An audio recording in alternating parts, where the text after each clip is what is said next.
Hi guys! For today's video, ay, Hyperman, lami kayo. Magluluto nga po wala ako ng sitaw na may konting karne. So yun nga pala po yung mga sangkap na ginagamit ko. First, piprituhin muna natin yung baboy para may lalabas yung konting amoy niya.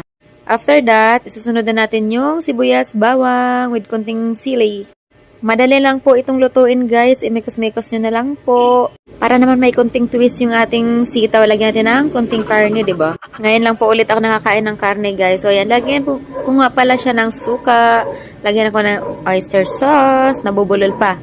Tapos 2 kutsarang soy sauce or toyo. 2 lang guys kasi marami namang toyo yung magluluto niyan kakain. Syempre, lagyan natin lahat, mikos-mikos, tapos konting sugar.